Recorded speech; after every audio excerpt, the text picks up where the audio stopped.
నరేంద్ర మోడీ ప్రభుత్వము ఏ అభివృద్ధి ఎజెండాతో 12 సంవత్సరాలుగా ఈ దేశంలో వారు పరిపాలన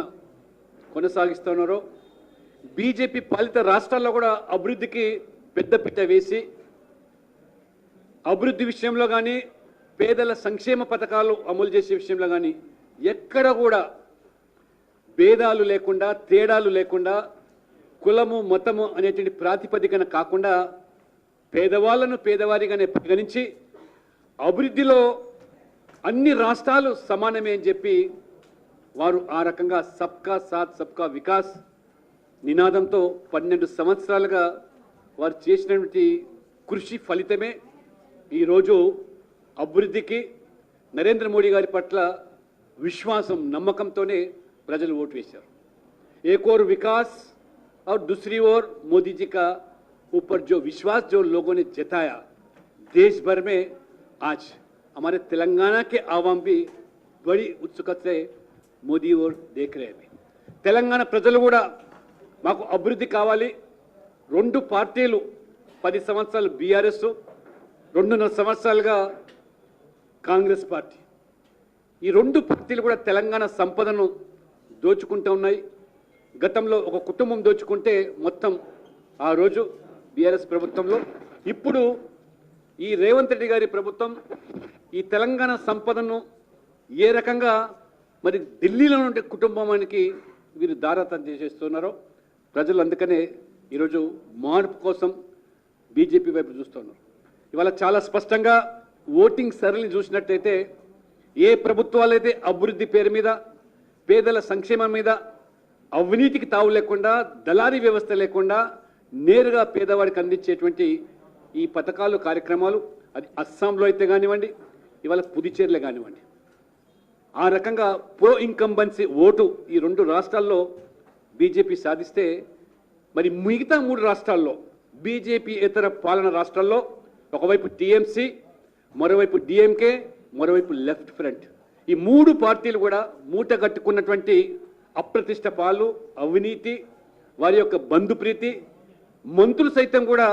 వారు అరెస్ట్ అయి జైల్లోకి వెళ్ళిన ఉదంతాలు ఈ 3 రాష్ట్రాలనే బాహాటంగా చూశారు. అందుకనే ఇవాళ ప్రజలు ఎన్ని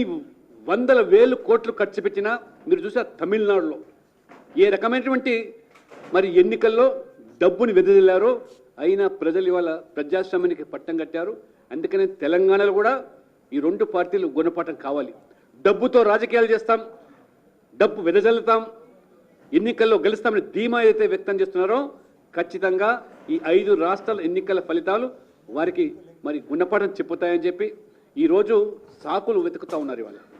ఎస్ఏఆర్ పేరు మీదనో లేదా ఈవీఎంలలో జరిగినటువంటి మరి తప్పిదాలని చెప్పి రకరకాలైనటువంటి సాకుల కోసం వెతుకుతూ ఉన్నారు. మరి మొన్న పార్లమెంటు ప్రత్యేక సమావేశంలో ఏ రకంగా మహిళా బిల్లును అడ్డుకుంటే ఇవాళ మహిళలు మొత్తం కాకుండా యువత, కొత్తగా రాజకీయాలకు రావాలనుకున్నటువంటి యువత, ఈ యొక్క పునర్విద్యపోయిన పేరు మీద సీట్లు పెరిగితే కొత్త రక్తానికి అవకాశం వస్తుందని చెప్పి ఒకవైపు మహిళలతో పాటు పెరిగే సీట్లలో కూడా ఎస్సీ ఎస్టీలో కూడా రిజర్వేషన్ల శాతం అనుగుణంగా సీట్లు పెరిగే అవకాశం ఉన్నా ఒకవైపు స్టాలిన్, రెండో వైపు రేవంత్ రెడ్డి గారు ఏ రకంగా అడ్డుకున్నారో ఈ పాటికే మరి కర్రు కాల్చి స్టాలిన్కు వాత పెట్టారు. భవిష్యత్తులో రేవంత్ రెడ్డి గారికి కూడా అదే తప్పకుండా తెలంగాణలో కూడా ప్రజలు బుద్ధి చెప్తారని చెప్తూ ఖచ్చితంగా మే 10వ తేదీ నాడు మోదీ గారి రాకతో తెలంగాణ రాజకీయాల్లో పెను మార్పులు సంభవించే అవకాశం ఉంది. ప్రజలు ఏ నమ్మకం అయితే మోదీ గారి పట్ల విశ్వాసం వ్యక్తం చేస్తున్నారో తప్పకుండా బీజేపీని తెలంగాణలో రాష్ట్రంలో అధికారమే లక్ష్యంగా ఆ రకంగా తెలంగాణ ప్రజల ఆకాంక్షలను, తెలంగాణ ప్రజల ఆలోచన విధానం కూడా వాళ్ళ ఆశయాలను సాధించడానికి రాష్ట్ర పార్టీ కూడా ఖచ్చితంగా మరి ఈ యొక్క రాష్ట్రంలో